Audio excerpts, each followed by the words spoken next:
여러분들 오늘은 주식 초보분들이 처음에 단타나 뭔가 기법이나 매매를 하는 데 있어서 많이 하는 실수 중에 좀 하나에 대해서 이야기를 한번 해볼까 합니다. 초보니까 실수들이 정말 많이 할 수 있어요. 근데 좀 시간이 지나면서도 이게 잘 고쳐지지 않은 것들이 좀 눈에 보이는 게 있어서 가장 또 중요한 게 또 수익하고도 직결되고 큰 손실과 엄청난 시행착오를 통해서 1년, 2년 돌아가는 경우가 있을 수 있어요. 가장 많이 하는 실수가 잘할 수 있는 패턴이나 기법들을 만들어가는 과정이 있잖아요.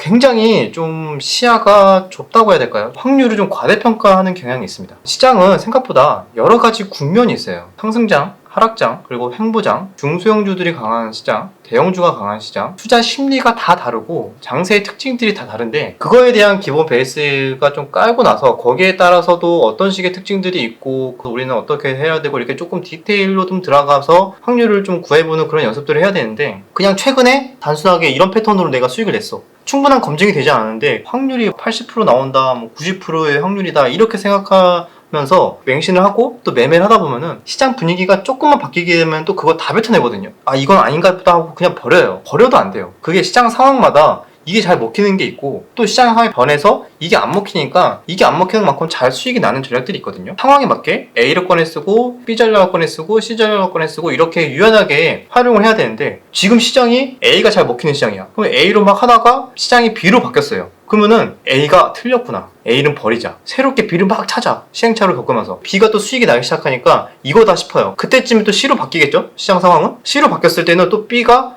이거는 또 아니구나. 틀렸구나. 버리자. 그렇게 되고 잊어버려요 또. 그럼 또 C에서 또 열심히 또 찾겠죠? 그러고 나서 또 찾을 때쯤이면 수익 좀 나나 싶은데 또 A로 바뀌어요. 그러면 또 틀렸나? 무한으로 시행착오를 계속 겪는 거예요. 시장 상황마다 적용해야 될 전략과 기법들이 있는데 어느 하나 어떻게 보면 뭐 완벽하진 않지만 수익이 나는 거에 대해서도 좀 참고를 해서 언제든지 유연하게 대처해야지 이런 식으로 활용을 해야 되는데 지금 당장 오늘 최근 일주일 수익 난 거에 그거에만 집중하는 좀 더 깊게 생각하지 않고 시야가 좀 좁은 경향이 있습니다. 그래서 좀 더 큰 그림을 보고 큰 사이클 안에서 단기 매매를 하더라도 대응하는 전략이나 비중 조절이나 종목 선정이나 디테일하게 많을수록 선택할 수 있는 옵션들이 많아지기 때문에 좀 더 리스크 관리나 수익, 배분이나 이런 것들이 좀 다양하게 이루어질 수 있거든요. 당장 눈앞에 보이는 전략만 쫓지 말자. 바뀌었다고 해갖고 이거 아니구나 하면서 또 버리고 다른 것도 쫓아가고 그렇게 하면은 결국에는 시장보다 매번 그냥 한 발 뒤에서 쫓아가면서 시행착오들을 계속 겪으면서 나중에 1년, 2년 돌고 나니까 계좌에는 수익도 별로 안 나 있고 그런 분들이 많습니다. 한번 내가 어떤 식으로 시행착오를 겪고 있고 왜 그런지 한번 생각을 해보셔야 되고 또 하나 중요하게도 생각해야 되는 게 전략이나 기법을 할 때 또 실수하는 분들이 손익비를 생각을 잘 안 하시는 분들이 있어요. 손익비라는 게 뭐냐면 어떠한 전략을 했을 때 수익이 많이 나는 거에만 집중하는 거예요.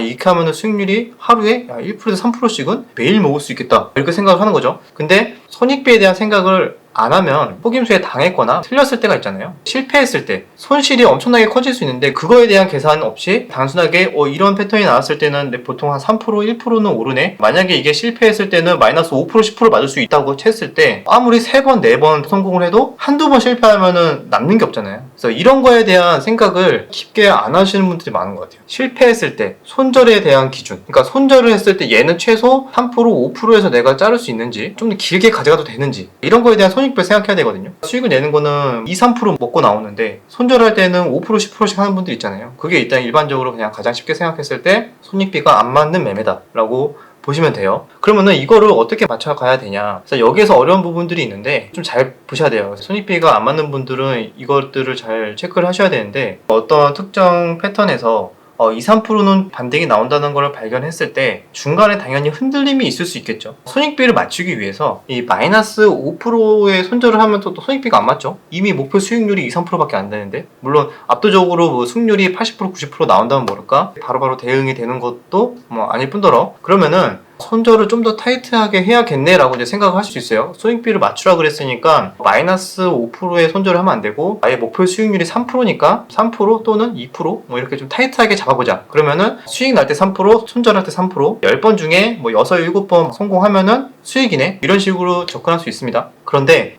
이렇게 3% 나는 기법을 검증하고 있을 때 손절 라인을 3%를 잡는다, 2%를 잡잖아요. 그러면은 이 3%를 못 먹고 계속 중간중간에 털리는 경우가 되게 많아요. 손절이 나오고 올라가고 손절이 나오고 올라가고. 손익비를 맞추기 위해서 손절 라인을 나름대로 타이트하게 잡으니까 이 기법을 통해서 내가 수익이 날 확률이 현저하게 줄어드는 거죠. 손익비를 맞추기 위해서 손절을 타이트하게 잡자라고 하니까 이 3% 먹기 전에 흔들림 때문에 여러 번 털리게 되고 여러 번 털리는 것까지 다 감안을 해서 확률을 계산해 보니까 처음에 검증을 했을 때는 80%라고 생각했는데 2, 3% 손절 타이트하게 잡으니까 50%밖에 안 나오는 거야. 수익 났을 때 3%, 손절 3%, 수익률 50%. 그럼 할 이유가 없죠. 수수료 세금 제외하면 오히려 마이너스 수렴하고 발빠르게 대응이 안 되면은 더 손실이 커질 수 있는 상황. 이런 식의 전략들이 생각보다 여러분들이 좀 많이 하고 있습니다. 또 많이 하는 실수들이 하나가 상따가 될 수도 있고요. 돌파 매매가 될 수도 있고요. 이렇게 손익비가 안 맞는 매매들이 있을 수 있거든요. 물론 경험이 많은 분들은 특정 재료나 투자 심리를 파악을 해서 과감하게 매수하는 게 또 돌파나 시황이나 상따 매매지만 그런 거 없이 단타로 접근하는 분들은 대부분 이런 손익비나 확률에 대한 착각으로 많은 시행착오를 겪고 있습니다. 차트만 보면 되게 쉬워요. 근데 막상 실전으로 본인이 직접 하면은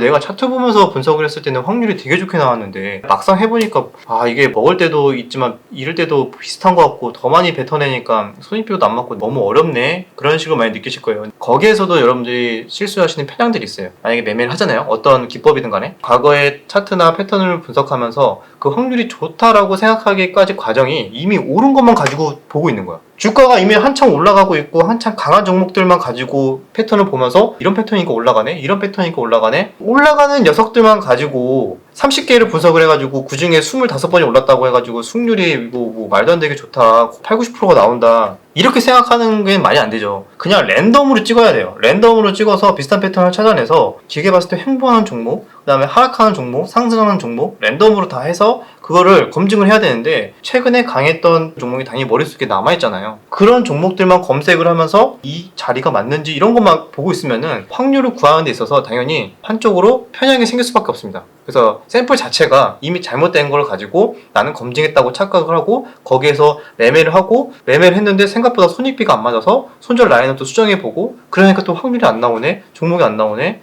무한 반복. 그리고 또 시장 상황이 변했어. 시장 상황이 변했으면은 그에 따라서 또 디테일이 달라지는데 또 완전히 변했다고 해갖고 한 번 더 시행착오. 또 시장이 다시 원래대로 돌아왔는데 그때 했던 것도 잊어버리고 또 시행착오 연속. 어떻게 보면 복잡하다면 복잡할 수 있는데 굉장히 단순하거든요. 단순한 원리고 손절 라인까지 생각을 해봤을 때 확률이 안 나올 것 같다 싶으면 그냥 안 하시면 됩니다. 그리고 쉬운 매매 하시면 돼요. 쉬운 매매도 사람마다 뭐 다르긴 하겠지만 최대한 본인에게 맞는 투자 기법이나 전략들을 좀 찾아가는 과정이 중요하고 당장 최근에 눈에 보이는 거 좋았던 것만 쫓아다니지 마시고 항상 실패했을 때를 먼저 생각해 보세요. 손실이 났을 때 나는 어떻게 할 수 있는지, 내 감정이 크게 흔들리지 않고 멘탈을 유지하는 선에서 손익비를 잘 맞출 수 있는지에 대해서도 충분히 고민을 해보시고 최근에 뭐 이런 실수를 하고 계신지 본인의 기법에 이런 함정이 있을 수 있으니까 이번 계기로 한번 생각해 보시면서 본인의 투자 전략을 좀 다듬는 그런 시간이 되었으면 좋겠습니다. 지금까지 이야기한 내용들이 도움이 되셨다면 구독과 좋아요, 댓글 부탁드리도록 하겠습니다.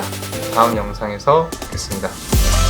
놀라실 수 있는 내용들이 되게 많아요. 유명한 투자자라고 하면은 대부분 가치 투자자, 기업 분석 베이스로 뭔가 하는 분들을 많이 알고 있잖아요. 이분은 거의 단타라고 보시면 돼요. 처음부터 그렇게 한 건 아니지만 서서히 수익이 본격적으로 나기 시작했을 때는 완전하게 단타였습니다. 단기 트레이더라고 보통 불리면 돼요. 트레이더였고